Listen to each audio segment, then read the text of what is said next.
gang, what's up? Welcome back here to another edition of Intuitive Angling. Really appreciate you guys checking today's video out. Just in the line here waiting to pick up Elijah Skill. Wanted to get the video real quick and got an interesting video for you guys today. I got an email last week from Ned Cady, who is honored to get a email from Ned. If you're not familiar with Ned, he's the person that invented the Ned rig. And there's probably not a bass fisherman out there that hasn't caught a fish on the Ned rig, man. It's been probably the most consistent fish catcher ever since it came out 10 years ago or more, maybe 15.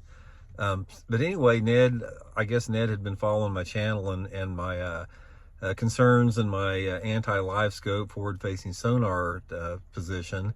And he made some interesting observations to me. He was, first of all, he was telling me about some studies he was involved in with the lenders, like Jim and Ron Lender years ago, and they were talking about the effects of barotrauma on fish that were caught in deep water. And I was not familiar with this and the fact of how deadly it really was, because apparently over years of studies on this, they found out that fish that were taken from deeper water areas, even if those fish were released, they tended to, a lot of them had they died.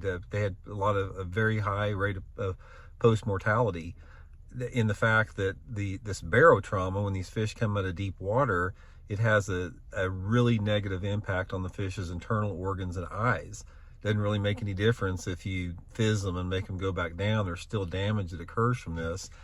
And Ned makes a good argument, another argument against Livescope and forward-facing sonar, that basically encourages people to fish deeper water and take fish out of deep water, the long-term impacts of delayed mortality from taking these fish out of deep water. And I was aware of that a little bit, but I'd never heard it put in that scientific of a term before.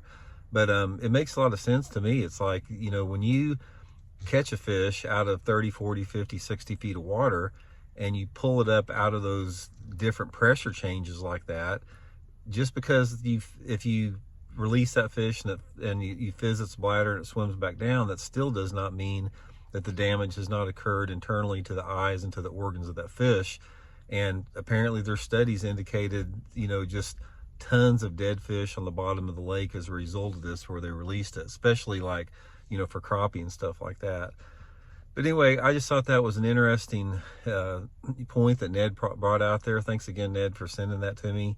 And as if you didn't need another reason to be against forward-facing sonar, here's just one more to chalk up on your list. Another thing, guys, tune in. Next Wednesday, I'm going to be debating the Drury University bass fishing team on Livescope. We're going to debate the pros and cons against this. So I'm going to try to film that podcast. It's a podcast that's going to be on Baitworks. We're going to film it at Baitworks. And I think you guys may find that interesting, so I'll keep you guys updated.